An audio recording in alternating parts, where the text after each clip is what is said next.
Bonjour, c'est Jules Lavie pour Code Source, le podcast d'actualité du Parisien. Le 4 janvier, le Parisien a raconté l'histoire d'un hacker repenti. Sébastien Raoult, 23 ans, s'était pris de passion au lycée pour l'informatique, puis pour le piratage informatique avant de basculer dans l'illégalité. Soupçonné de faire partie d'un groupe de hackers, Sébastien Raoult s'est retrouvé dans le viseur du FBI. Arrêté en 2022, il a passé 2 ans et demi en prison, au Maroc, puis aux États-Unis. Jugé à Seattle début 2024, il a été condamné à 3 ans de détention et a bénéficié de remise de peine. Dans Code Source aujourd'hui, Sébastien Raoult raconte son parcours et les enseignements qu'il en a tirés au micro de Barbara Gouy.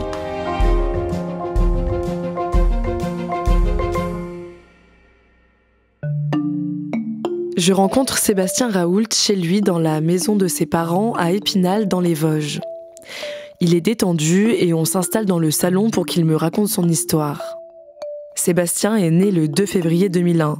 Il a grandi avec ses 2 frères et ses parents qui sont fonctionnaires dans les Vosges, d'abord dans la commune de Remiremont, puis il a déménagé avant son entrée au collège, à 30 km de là, à Épinal. C'est là où je me suis un peu plus recroquevillé sur l'ordinateur, parce que voilà, quitter les copains, tout ça.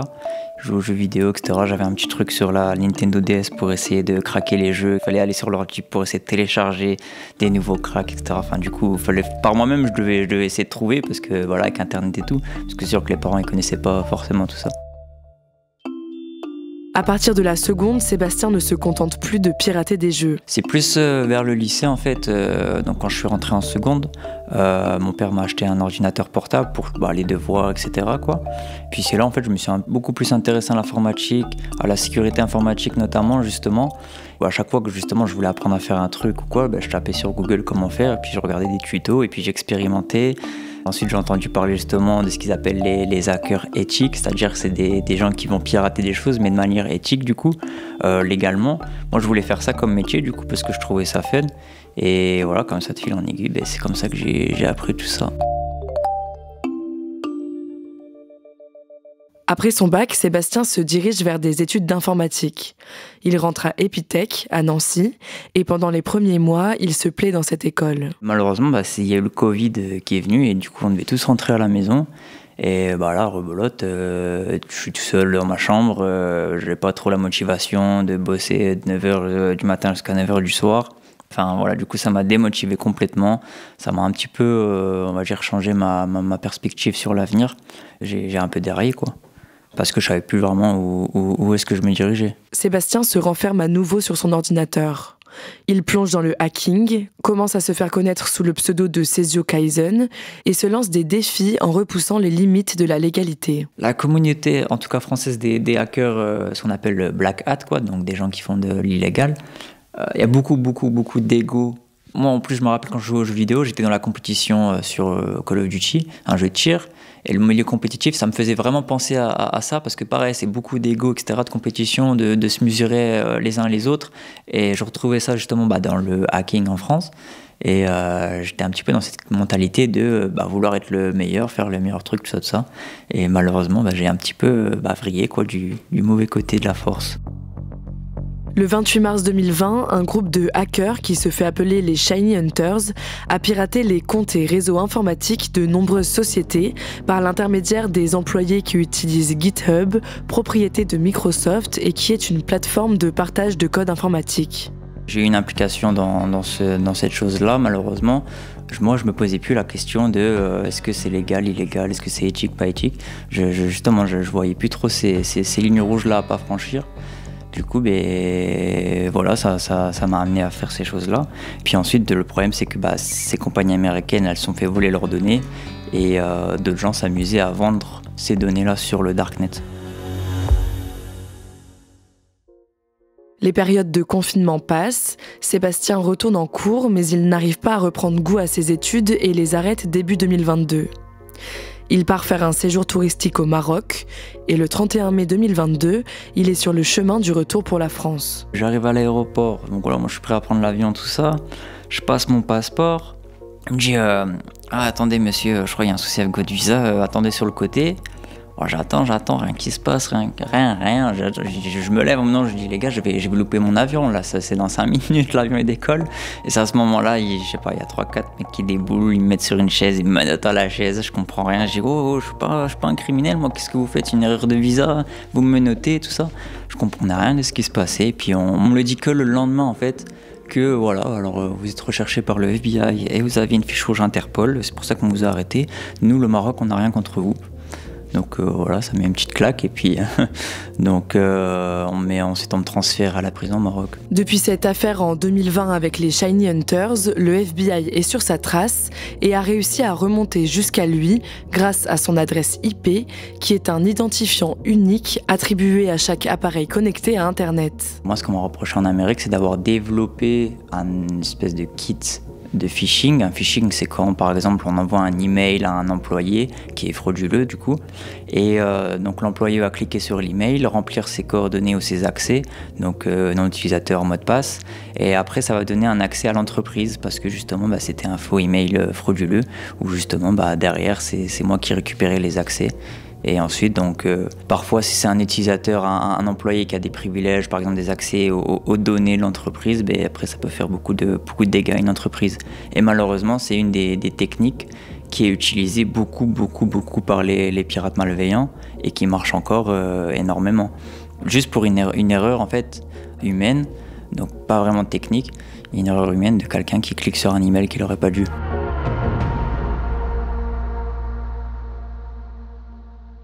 Sébastien est incarcéré dans une prison au Maroc sans que ses amis qui l'attendaient à l'aéroport ou bien ses parents ne soient prévenus. Son père signale sa disparition et 2 jours plus tard, le commissariat lui explique la situation. Encore une dizaine de jours plus tard, Sébastien peut enfin avoir ses parents au téléphone. On était tous contents, enfin on peut enfin communiquer. Moi, directement, mon objectif, c'était de les rassurer, leur dire voilà, c'est pas ce qu'on imagine, c'est pas si pire que ce qu'on imagine. Il faut juste se concentrer sur le positif, voir comment améliorer sa journée chaque moment et puis pas trop se laisser abattre, quoi. Sébastien ne connaît pas encore exactement ce qui lui est reproché, mais il assure à sa famille ne pas être un membre des Shiny Hunters. Il essaye de rester optimiste pendant sa détention, il fait même des rencontres, mais les conditions sont difficiles. C'était sale, on n'avait pas d'espace, c'est-à-dire qu'on est 8 à 10 en cellule. Des fois, il n'y a que 8 paillasses, quoi. Mais le seul espace personnel qu'on a, justement, c'est cette paillasse, quoi, un lit simple, et puis une petite étagère vite fait pour ranger ta nourriture et tes habits, et c'est tout, quoi. C'est infesté de cafards, de puces de lit, enfin, je veux dire, l'hygiène, elle est minimum, il n'y a pas d'eau chaude, c'est pas facile comme condition. La nourriture, pareil, on est obligé de la mettre à même le sol, toute la saleté, les cafards, etc. Vraiment, c'était pas fou du tout. Et ça devenait insupportable à la fin. Moi, je voulais juste partir, que ce soit aux États-Unis, en France, je voulais juste sortir de là-bas, quoi. Le père de Sébastien alerte le gouvernement français qui ne réagit pas à ses appels, expliquant que cette affaire doit se régler entre le Maroc, où Sébastien a été arrêté, et les États-Unis qui demandent son extradition. La France a fait pire que de lâcher mon fils. Elle l'a trahi et elle le laisse complètement tomber. Malgré toutes mes lettres, mes appels, etc., c'est le silence complet et font comme si de rien n'était. Aux États-Unis, Sébastien est visé par 9 chefs d'accusation. Il est notamment poursuivi pour association de malfaiteurs, fraude informatique ou encore usurpation d'identité. Il risque en théorie 116 ans de prison s'il est extradé vers le sol américain. Grâce à son père, l'affaire est médiatisée. Un collectif se crée, Justice pour Sébastien, qui propose aux habitants de sa région de lui écrire des cartes postales. Ses parents les lui ramènent à l'occasion d'une visite dans sa prison au Maroc. Ils m'ont donné toutes les cartes postales.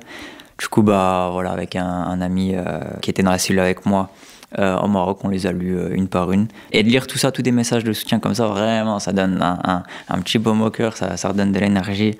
C'était vraiment sympa, vraiment chaud au cœur.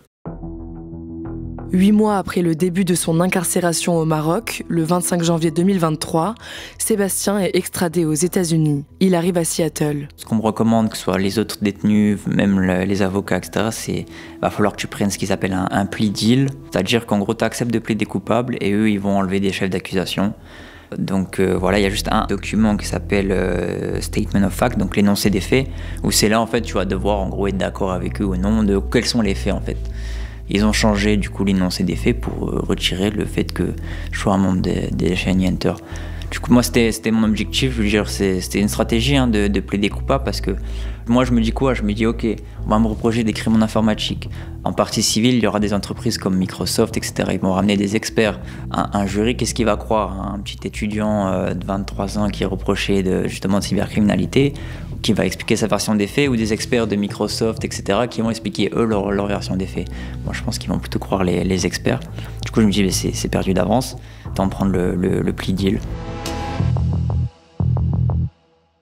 Grâce à cet accord, le plea deal, plus que 2 chefs d'accusation sont retenus contre Sébastien. Association de malfaiteurs pour commettre une escroquerie informatique et usurpation d'identité aggravée.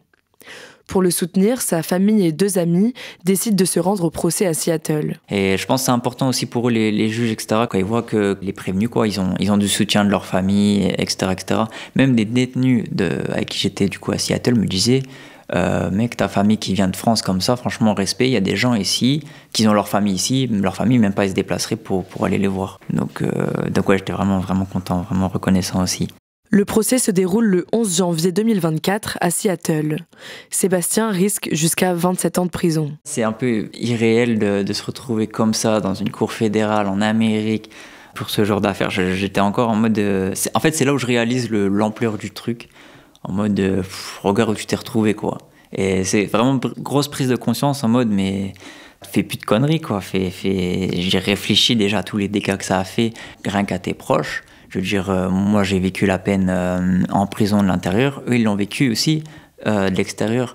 Et je pense que c'est encore pire pour eux, pour leur, pour le stress, etc., l'anxiété, parce que eux ils peuvent que s'imaginer le pire, quoi. Sébastien est condamné à 3 ans de prison et 5 millions de dollars d'amende. Il a déjà fait la moitié de sa peine, 1 an et demi, en détention provisoire au Maroc et aux États-Unis. Il continue donc sa peine aux États-Unis et pour s'occuper, Sébastien apprend l'anglais en lisant beaucoup de livres et en parlant avec les autres détenus. Il veut préparer sa sortie de prison.